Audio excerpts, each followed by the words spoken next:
Yes, every day I am praying for you. In my heart, there's a permanent place for you. And you know how it rolls. This is your program. Yes, parents are a lot. It is all about you. It is all about equipping you to do more.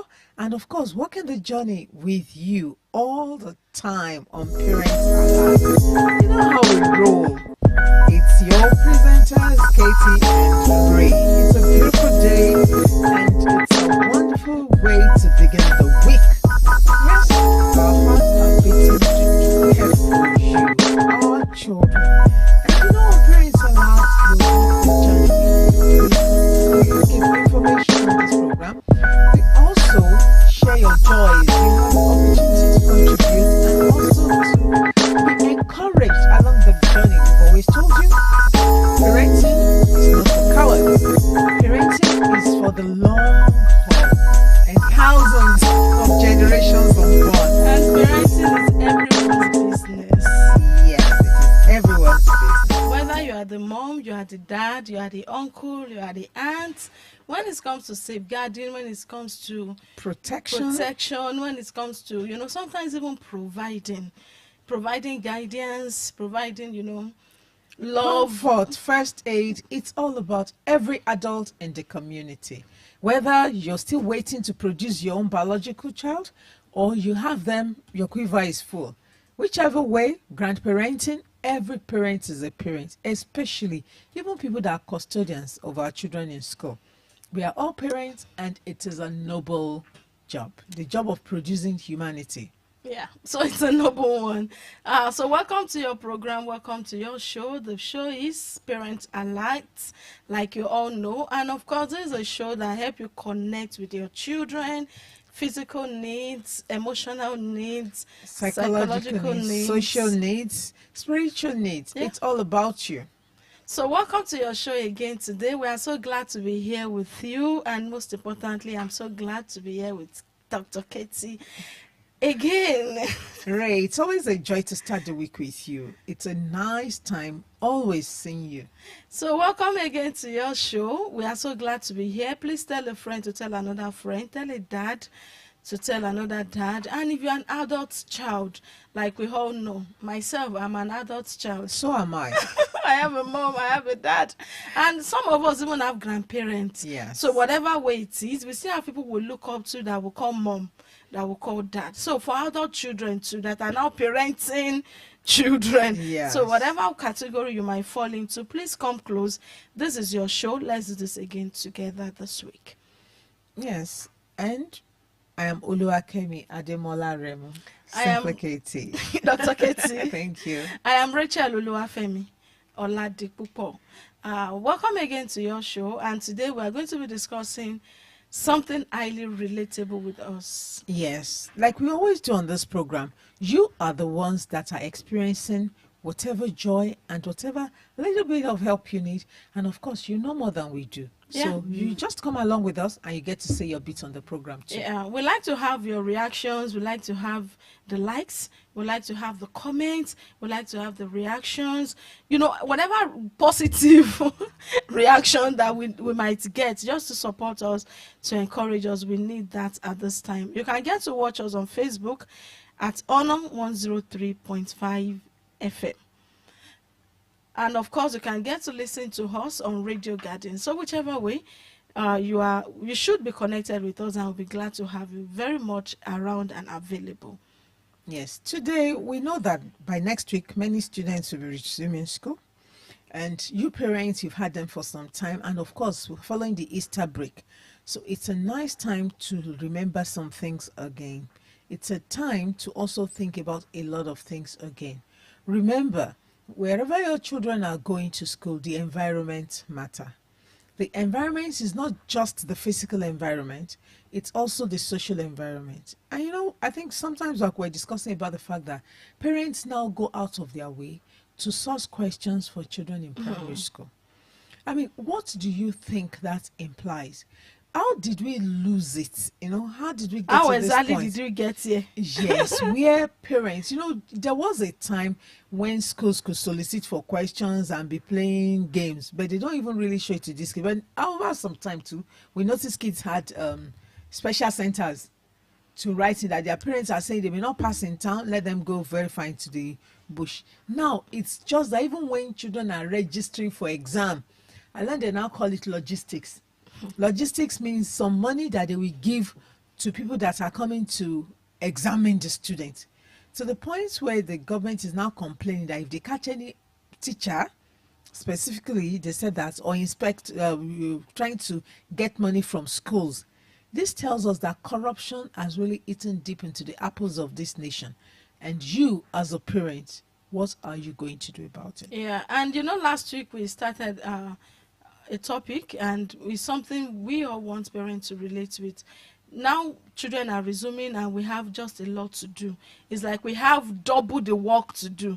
In fact, for some parents now, mixed feelings ni. Yes. Because I enjoy be 3 weeks holiday of not driving up and down. In fact, no school runs, no, you don't pack lunch bag, you are not washing uniform, you are not ironing the uniform, you are not polishing shoes. Sherry, 3 weeks of holiday, quietness. 4 weeks gone.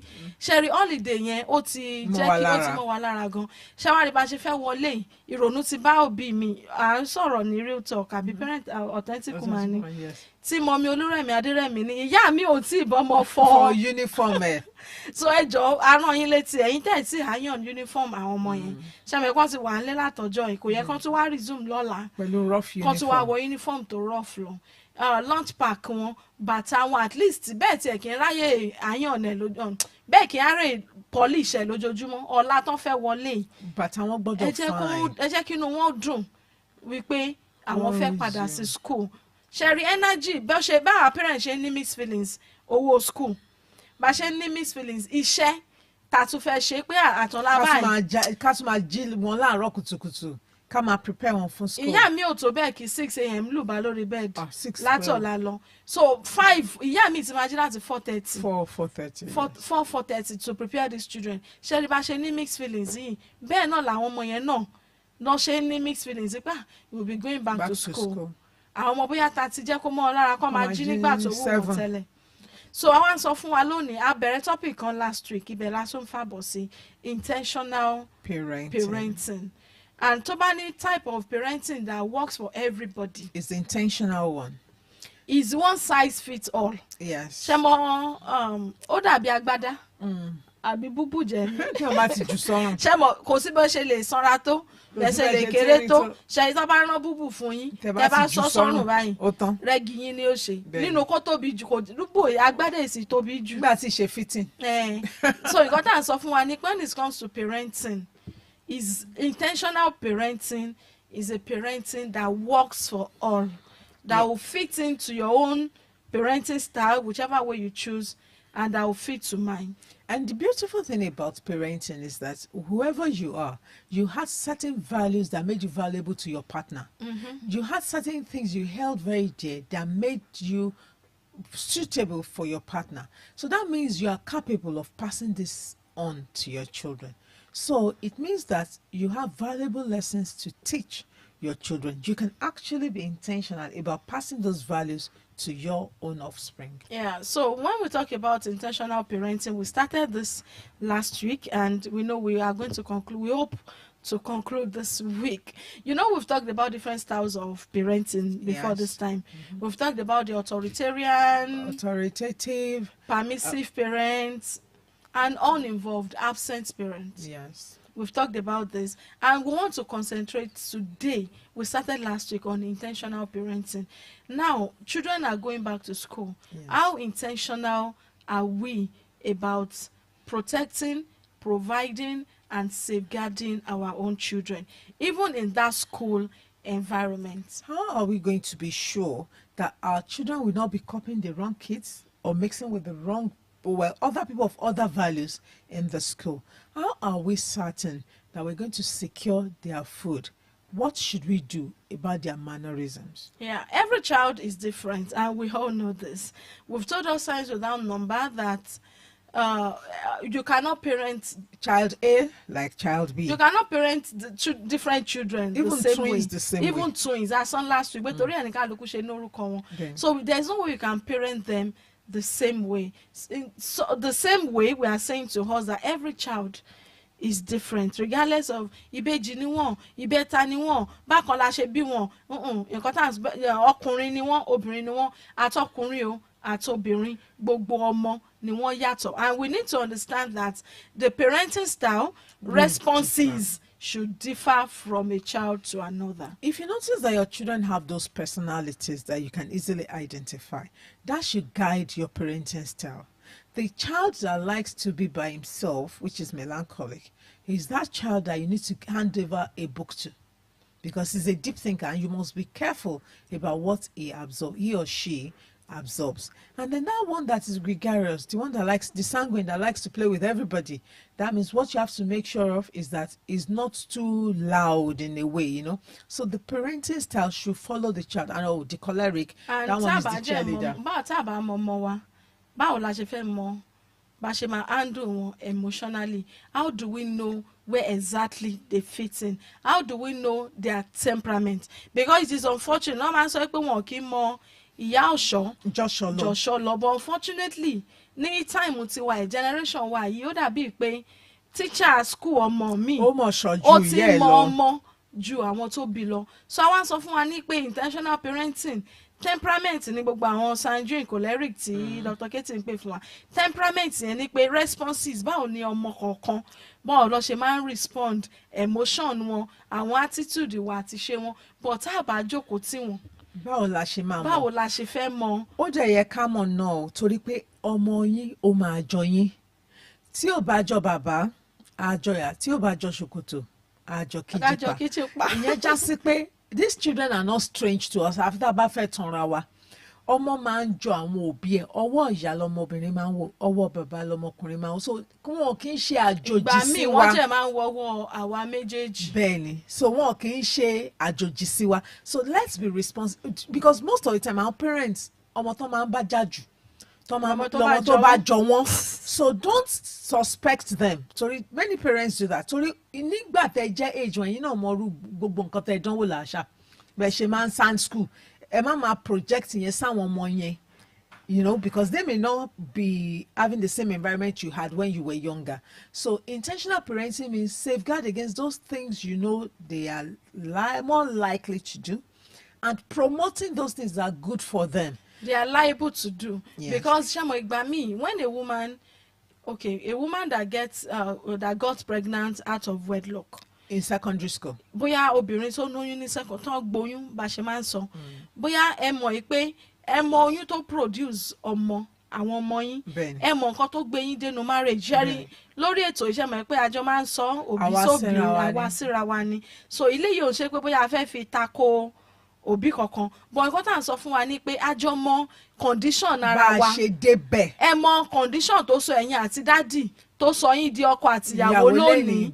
Ṣé mọ̀ kò ń ṣe pé dádì mọ̀ wálé kán wá sọ pé àní ẹ fún mi mo fẹ́ mi ìfẹ́ mo bẹ̀bẹ̀ fẹ́, but ó ti wá rí bá wa ń sọ fún wa pé intentional parenting ẹ má jẹ́ kó ṣọmọ yín. Nǹkan táwa mọ̀ èpo ṣe wá yẹn àwa ó wà mọ̀ protect àwọn ọmọ wa from àwọn nǹkan tó ṣe wá yẹn, because probably ìgbà tó ṣe wá bóyá àní information, bóyá ebi tiẹ̀ ni, àbí pé àwọn òbí wa wọn ò gbébi tá a wà. Ṣé pé oríṣiríṣi nǹkan ló máa ń fà bóyá uninvolved parents àwọn mọ́mì tó jẹ́ pálájà pa ni wọ́n, àwọn dysfunctional parents yẹn. Ṣé pé àti mention díẹ̀ pé those dysfunctionality ẹja rọra fi sílẹ̀, wọ́n sì àfẹ́ kí ilé wa kó function, so we'll be intentional. Ó dẹ̀ máa cost wa àjòkó báyà ní àròjinlẹ̀, iṣẹ́ gidi ni iṣẹ́ jẹ́rí parenting èèyàn máa ṣe títí téèyàn fi máa jọ́ lọ́n pè ní. Bẹ́ẹ̀ni mọ́mì mi ti pè mí lẹ́yìn. Torí pé àwọn òbí ṣẹ́rí òbí tó bá bíyàn ọmọ ṣì ní gbogbo èèyàn lọ́wọ́ wọn, ṣùgbọ́n àwọn òbí yẹn tó yẹ pé ní time danger bí sí tó bá jẹ́ pé tí mo pé tó máa ti fọkàn yín nírun gbogbo orí yín gbogbo ara yín ló máa ṣẹ́gìrì, ẹ tètè mójútó ọmọbìnrin yín tó jọ yín o. So nǹkan tá à ń sọ fún wa ń sìn ni pé intentional parenting nísìn ni pé a ti mọ̀ pé gbogbo ọmọ yàtọ̀. Bẹ́ẹ̀ni. Àkọ́kọ́ a ti mọ weakness tiwa gangan tá a jọ bí. ibi táwa ti ń bọ̀ a mọ̀ pé nǹkan tí ò jẹ́ àkàwé mẹ́wàá tán ni pé ó dàbí ìpọ́pọ́lọ́ wa kò gbéwèé ṣàmọ̀ pé bá a ṣe máa ń sọ mo nínú mi jẹ́ dùn pé ọ̀pọ̀lọpọ̀ àwọn tó lówó jù lónìí kò ń ṣe inú kíláàsì ló wà, kò ń ṣe inú kíláàsì, kò ń ṣe ṣẹ́rí, kò ń ṣe yunifásitì ló wà, kò ń ṣe hospital ni wọ́n wà. Ọ̀pọ̀lọpọ̀ àwọn tó lówó jù lónìí inú ọjà ṣẹ́rí ẹ̀rí tó lọ kó báǹkì tí wọ́n lọ́jà, ṣẹ́rí inú ọjà wọn ò dúró sí bank road, inú ọjà gangan náà lọ kọjá sí ọjà bá alẹ́sìnlọ́yẹ́ àwọn yẹn ló wà lọ́wọ́ wọn, Ògùnpa ṣẹ́rí àwọn yẹn iṣẹ́ ọmọ, àwọn yẹn ni àṣejẹ owó ọmọ, mílíọ̀nìà àwọn ọbẹ̀ yẹn náà wà, ibẹ̀ yẹn ni wọ́n wà. So nǹkan tá à ń sọ fún wa ni pé lóòótọ́ orí èèyàn lè má gbéwèé kí ó lọ yáyà tó gbé business, but ó lè ṣe àwọn nǹkan míì. Òun la fi ń sọ fún wa pé intentional parenting wà ní pé ká mọ ìwà ọmọ wa, ká mọ personality àwọn ọmọ tiwa lẹ́yọ kọ̀ọ̀kan. Ọmọ mi kò gbọ́dọ̀ tiẹ̀ lọ síbikíbi tán bá ti ń ṣe nǹkan bíi pátí torí ẹ̀yin náà ọmọ mi ègbọ́lù kì í gbọ́ láti máa kí ló dé. tó yẹ gbogbo èèyàn kó mọ̀ wé pé kí ló dé ọmọ yìí. tó bá ti jẹ́ bẹ́ẹ̀ apá abẹ́yẹn lẹ́ máa. entertainment industry ló máa fẹ́ dàbí pé. àwọn yẹn ń lọ so a máa mójútó apá abẹ́yẹn. So the big deal is this, ọmọ wa ni àwa lọ́lọ́run fún, Ọlọ́run dẹ̀ mọ̀ pé a lè mójútó. a jẹ́ ní responsibility láti protect wọn, láti discover wọn early enough. Intentional parenting is adjusting your parenting style to your individual child. Yes. Ṣẹ́rí òkè ẹni tó ná ọmọ mẹ́rin yẹn mo lè assure yín pé àwọn mẹ́rin ò rí bákan náà. Ẹ máa ti rán ọmọ mi tó jẹ́ leader, ó lè jẹ́ àkọ́bí, ó lè jẹ́ second child, ó lè wà jábì gbẹ̀yìn ló máa jẹ́ leader nítorí tó máa ń fún àwọn tó kù ní instruction. Ẹ̀yin náà máa mọ̀ pé ẹ̀yin gan bí tẹ́ bá wẹ̀ ẹ́ máa yọjú ìwé pa ẹ ṣáà máa ní sùúrù. Ìbẹ̀rẹ̀ máa rí ọmọ mi tó jẹ́ pé tẹ́ bá sọ̀rọ̀ kò ní dáhùn, a máa fara gbọ́. Ìgbà tó bá tó tẹ́ lọ́rùn ló máa tó lọ ṣe nǹkan tẹ́ ní kó ṣe yẹn. Ìbẹ̀rẹ̀ ti máa rọ́mọ mi tó jẹ́ pé tẹ́ bá sọ pé leave that place ó ti sá, ó ti in fact ẹ ní sọ délẹ̀ tí ẹ lè sọ lẹ́ẹ̀mejì. So nǹkan tá a wá ń sọ ni pé now àtọmọ tó le tó jẹ́ pé tẹ́ bá sọ fún lẹ́ẹ̀mẹ́wàá nǹkan tẹ́ sọ fún yẹn etí ló fi gbọ́ ó dẹ̀ fara gbọ́ kò ní ṣe. Àti ọmọ tó jẹ́ pé kẹ́tó sọ fún ó ti dáhùn lẹ́ẹ̀mẹ́ta. Báwo la ṣe wá pẹ̀rẹ́ǹtì àwọn méjèèjì pọ̀ àbí pẹ̀lú different personalities tọ́lọ́run fún wa? Bóyá ẹ̀yin tẹ́ bímọ mẹ́rin, àwa kan bí púpọ̀ àwa tá bí púpọ̀, báwo la ṣe máa wá fi sùúrù ṣe tá fi máa wá discover ìpọ́wọ́ tí mo fi mú ó máa yàtọ̀ sí ti bí kọ́ ni máa fi mú Adé, ọwọ́ tí mo fi mú Adé kọ́ máa fi mú Bísí àti Bọ́lá, ọwọ́ tí mo fi mú Bísí kọ́ máa fi mú Ṣọlá. Bẹ́ẹ̀ni. Tẹ́ ìwájọ jókòó tá ẹ̀ṣẹ̀ wájọ yànnà náà ẹ̀ ṣẹ́rí intentional parenting nìyẹn. Wípé òkè bóyá ọmọ ilé tó bá ti ṣe nǹkan ẹ máa mú ẹgbàá ẹ máa fi halẹ̀ mọ́. Wípé I will beat you if I give you I will beat you lásán tí ń ké. Ó ti sá. Bọ̀ ìkan wà tó jẹ́ pé kẹ́ ẹ nà jù bẹ́ẹ̀ lọ. Báwo la ṣe wá fẹ́ adjust parenting style yẹn? It is understanding that these children are special gifts from God. It is recognizing that whatever temperament they have, there's a positive side to it, and there could be a negative side that should be managed. So the first thing is identification.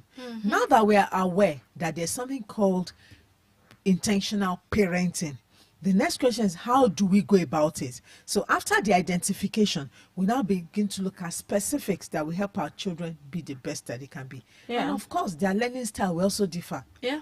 So as you're watching their behavior, their temperament, then you begin to know their learning style, and that will help. Yeah. We want to go on this quick commercial break. Before then, Ricopilo Medina, good afternoon, watching you live from Ofa, Kwara State. Thank you so very much for joining us on this show.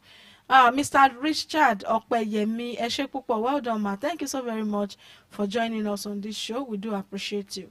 Let's go on this quick break, and after this time, Parent Alert continues. Only for you to be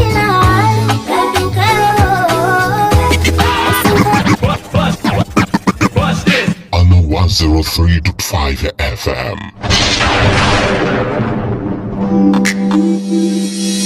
Imagine having the freedom to work, play, and connect without interruptions. That is what fast internet means to us. At Highword Networks, we are passionate about delivering super fast, unlimited internet that is 6 times faster than the competition. Whether you're working from home, running a business, or streaming your favorite shows, we've got you covered. A reliable internet and 24/7 customer support ensure you stay connected always. So what are you waiting for? Join the iWorld Networks family today and discover a seamless internet experience. Call Jeffrey on 081 3058 9466 or visit our website www.iwn.ng to get started. iWord Networks, connected possibilities. Ming saw it, in goes De Bruyne. Kevin De Bruyne! Goal number 1! From the brink of despair, elation! From catastrophe, cacophonic joy!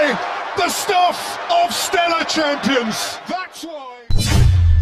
Get ready for the most exciting hour of your week. It's time for Sunday Night of Football. Every Sunday from 9 p.m. to 10 p.m. We're bringing you all the action, drama, and expert analysis from Nigerian Premier Football League, English Premier League, the Spanish La Liga, the French League One, Italia Serie A, and the German Bundesliga. Whether you're cheering for your favorite team or just here for the highlights, we've got you covered. Don't miss the pulse of football with in-depth breakdowns, live score updates, and exclusive interviews. From the line-breaking passes to the game-winning goals and VAR controversies, we're right here with you, bringing you all the highs and the heart-grounding moments of the game.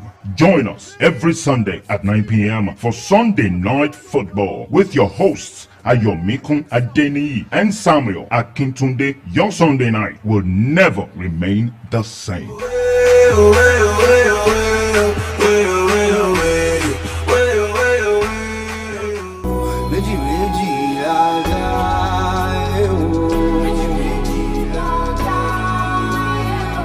Are you tired of being alone? Are you looking for someone to call your own? That special being to share your heart's desires with, your perfect match? Well, you're at luck. Come join Olajumoke and Angela on the program Love Connect every Sunday from 8 p.m. to 9 p.m. Let's help you find a love that will last for a lifetime and start a love story beyond compare. Don't miss out on this opportunity to find your missing rib, that missing piece of your life and your destiny. Tune in to Love Connect every Sunday on Ono 103.5 FM. Love Connect with Olajumoke and Angela, getting that real connection with someone special.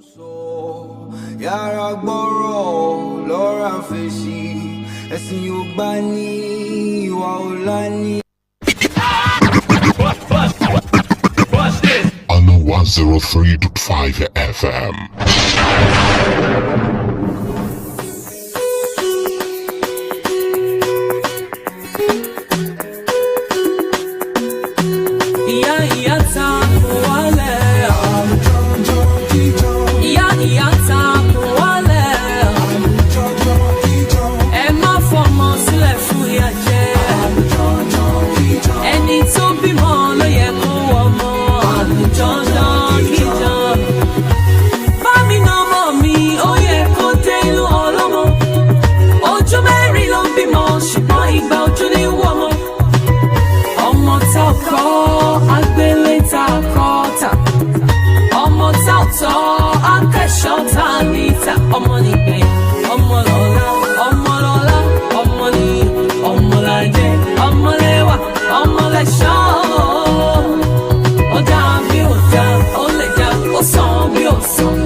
kọ́ sàmú. ó gbẹ̀kọ́. ó jẹ́ wá ṣe kí ni. ó wá ṣe oore. So welcome back to your show. The show is Parent Alert on your choice station, Honor 103.5 FM.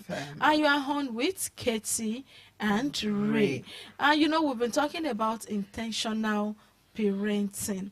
Báwo la ṣe lè tú àwọn ọmọ wa, because ìpọ̀pọ̀ gbà mí àwọn ará àwọn òbí tó ń complain ọmọ àwọn ò gbọ́ràn ọmọ àwọn ṣẹ́jẹ̀ rí most times àwọn complain tá a máa ní reflection bí ìgbà pà ń fẹjọ́ ara wa à ń kóra wa bí ìgbà pà ń gbọ́n ọmọ kóra wa síta ni.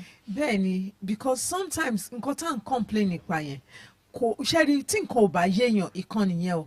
Ìkejì ni pé dípò bá ṣe ń sọ̀rọ̀ yẹn ká kú béèrè question tá a fẹ́ béèrè gangan ẹ pé wọn ò gbọ́ràn ó ní kí wọ́n ní wọ́n kọ́ sàmú ó gbẹ̀kọ́, so it's two sides ṣáà ti fi wọ́n sílẹ̀ fún church láti tọ́ ṣáà ti rò pé nǹkan tán kún kọ́ wọn ní school ilé ike nǹkan tán kọ́ wọn káàkiri gbogbo èèyàn ló ṣáà ń kọ́ wọn àfàwa nìkan, so nǹkan tá a bá ti kọ́ ọmọ a lè reinforce, and ọmọ kékeré the thing tí wọ́n bá gbọ́ lẹ́ẹ̀kan kò tó wọ́n á ní kókó báyìí làárọ̀ fàdítì so that's children for you. bẹ́ẹ̀ náà lọ́mọ because tẹ bá sọ lẹ́ẹ̀kan tẹ dákẹ́ wọ́n á wò pé àmúdà kí mọ́mí ò serious pẹ̀lú ọ̀gọ́dọ̀ kò tiẹ̀ tún yé wọn náà wọ́n mí nẹ̀ ó yé wọn gan tiẹ̀ gbé tó bẹ́ẹ̀. bọ̀dìmọ̀ tẹ bá ń ran tẹ́ ń sọ torí àwọ̀ ìyanu yín ẹ máa rí over time wọ́n máa adjust. So nǹkan tá a wá ń sọ́nsìn nípa ara intentional parenting báwọn ọmọ wa ṣe fẹ́ wọlé school ẹ jẹ́ ká fi áńgù yẹn mu wọ́n ti fẹ́ wọlé ń sìn kí ni condition lé ní last term. Bẹ́ẹ̀ni. ṣé wọ́n rówó school san last term ṣé wọ́n jẹ́wọ́ ìjẹ́wọ́ school ẹ̀ ṣe rí àwọn conversation kan wà tó jẹ́ pé ó yẹ ká máa ní pẹ̀lú àwọn ọmọ wa. Bẹ́ẹ̀ni. ìgbà àwọn òbí mi ò kì í understand ṣe rí kọ́ ọmọ máa jẹ́wọ́ school kan máa le. ó máa ń ti ọmọ gan lójú ó máa jẹ́ kọ́ ọmọ máa lose interest in education ṣé ọmọ yẹn mọ̀ pé nǹkan le o. ó máa affect self worth ọmọ yẹn. yes ọmọ yẹn mọ̀ pé nǹkan le o ó kúkú mọ̀ ṣebí ilé la jọ ń gbé ṣùgbọ́n àwọn náà dẹ̀ nífẹ̀ẹ́ pé kán máa dà àwọn òbí wọn láàmú ṣùgbọ́n òótọ́ ni pé láwọn school kan wọ́n máa lé wọn. ọ̀pọ̀lọpọ̀ school wọ́n máa lé wọn ìṣọ́ àtọ́wá ti já ládàá private school. so nǹkan tá a wá ń sọ fún wa ń sìn ni pé ara intentional parenting ni ká pa àwọn ọmọ wa jókòó. wo sórí mọ́ ṣe ń lé yín kò tẹ́ mi lọ́rùn ẹ jẹ́ ká change school yìí sí tẹ̀gbẹ́ ilé kí transport cost kó kọ́kọ́ kúrò ń bẹ́ẹ̀ náà nǹkan tápá wá ká màá wá gba lesson teacher fún yín tá máa augment nǹkan tó ń bá ń kọ́ yín ní school. tèmi náà bá ti dé láti ibi iṣẹ́ màá jókòó tì yín nǹkan tí ò bá yé yín ìyẹn fáwọn òbí tí wọ́n bá mọ̀ ṣẹ̀wẹ̀ pé gbogbo òbí náà kọ́ ló lọ sílé ìwé. so nǹkan tá à ń sọ fún ara intentional parenting ni ká máa bá àwọn ọmọ wa sọ̀rọ̀ communication ṣẹ́rí aṣọ ńlá sùn pé communication ó yàtọ̀ síra wọn. Bẹ́ẹ̀ni. clear communication wà. ipe 1+1 equals 2. àpòpọ̀ èèyàn tó mọ̀ pé 2 ni ọ̀tọ̀ ni ẹ fi 1 àti 1 pọ̀ tó bá wù ẹ́ kọ́ 11 síbẹ̀ o lè kọ́ 11 síbẹ̀ ṣe mọ̀ pé communication kan nìyẹn bọ̀ kò clear. ó wà confusing and it's also a kind of language of parents themselves that lack some level of confidence. so nǹkan tá à ń sọ fún wa ń sìn ni pé ẹ jókòó bóyá ọmọ yẹn ó ìwà líle ó wà lọ́wọ́ ẹ̀ yálà pé bóyá ó bá lọ́wọ́ yín ni o àbí bóyá ó bá lọ́wọ́ dádì àbí ó tẹ̀ lọ́kọ́ ta àbí school ni wọ́n ti introduce ẹ̀ sí nǹkan tá a wá ń sọ fún wa ń sìn àti sọ fún wa tẹ́lẹ̀ pé ẹ jẹ́ ká mọrú àwọn ọmọ wa àwọn ọmọ kan wà tó jẹ́ pé wọ́n quiet wọ́n gentle tẹ́ bá fẹ́ bárú wọn wí tẹ́ bá ti sọ̀rọ̀ sí wọn àbí ẹ wá lọ sọ̀rọ̀ sí wọn wájú àwọn èrò àwọn ọmọ yẹn máa wà withdrawn wọ́n máa sá wọ́n lè kárí wọn débi pé ẹni get attention wọn mọ́ àwọn ọmọ kan jẹ́ ọ̀tẹ́ pé ẹ̀ bá àti ẹ̀ sọ̀rọ̀ sí wọn gan wọn ní mọ́ ẹni tí wọ́n ń bá sọ̀rọ̀ láàrin èrò ṣẹ̀mẹ̀ pé no ọmọ mi wà ọ̀rọ̀ òkè ń dùn ẹ̀ bá àti ẹ̀ máa bá sọ̀rọ̀ ẹ̀ lè mẹ́tọ́ ń bá sọ̀rọ̀ ìgbà táwa ń dàgbà àti mọ̀ ìpọ́n máa wulẹ̀ ń bá wa wọ́n máa ń bú wa ń tà ni so tó bá ti ń sọ̀rọ̀ sí wa báyìí ẹ̀ ní mọ̀ pé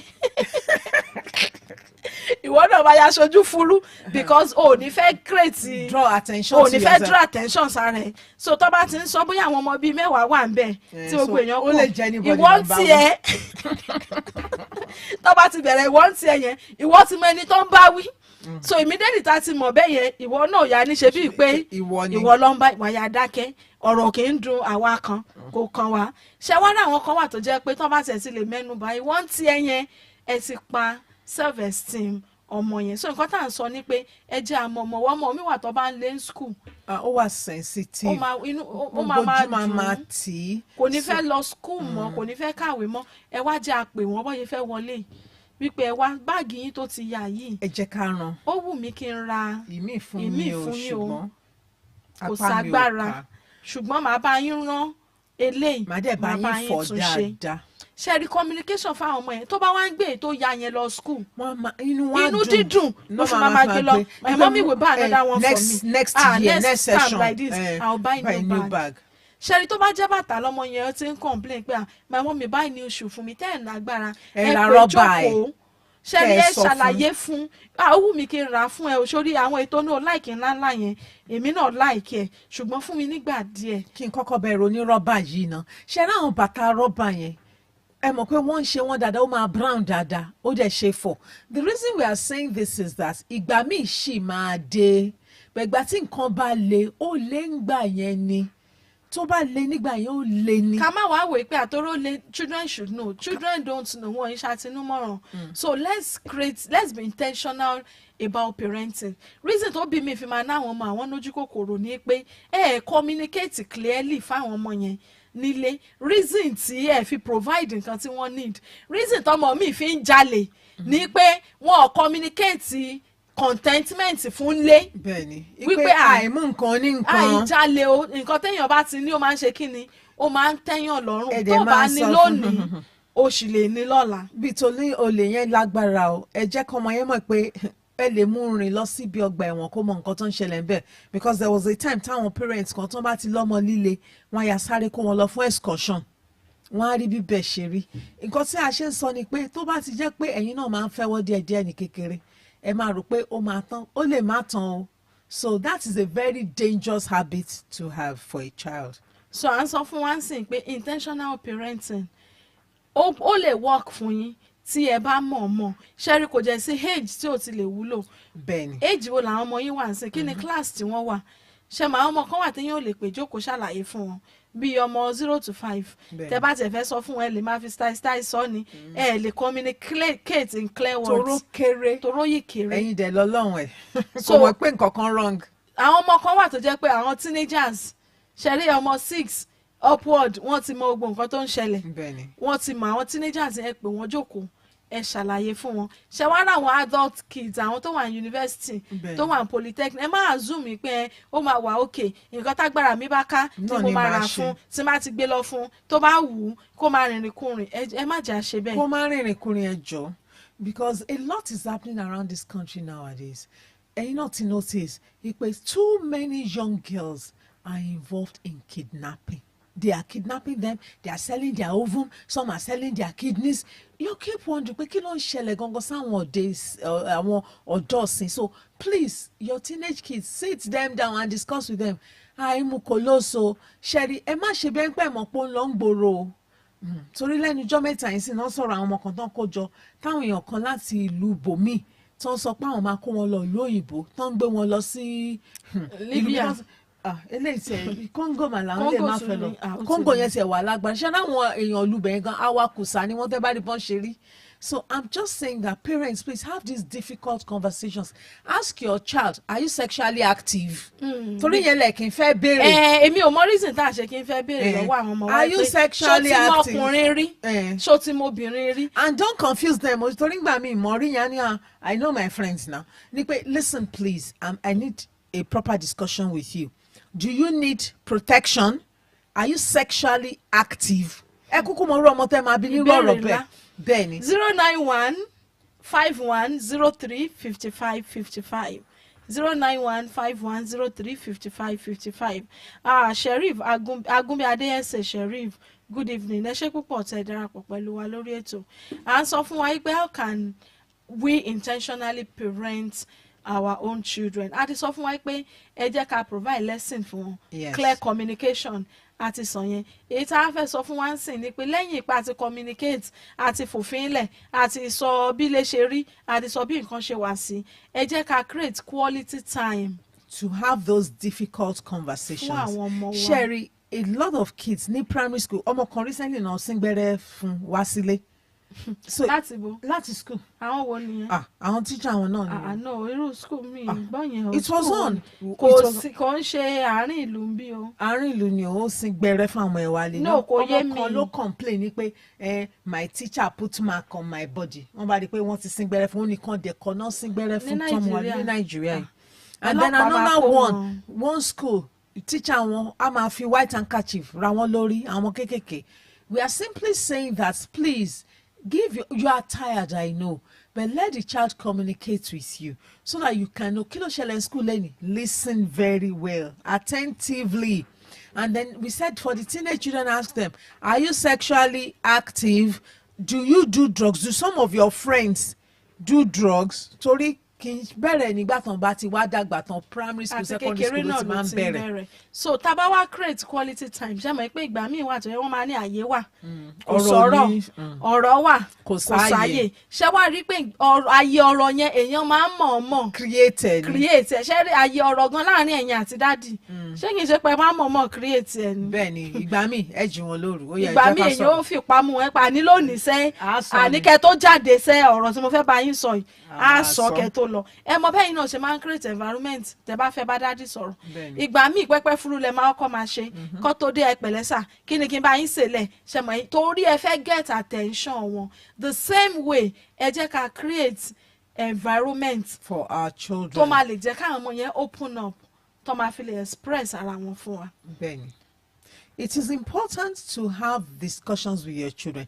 Basically, if you open your child's bag and see an extra pencil, what should you do? That is the right time to discuss taking other people's things, denying them the use of what belongs to them, and telling them covetousness. Pencil yẹn fine ni mo ṣe mu. Ó ní rú lórí.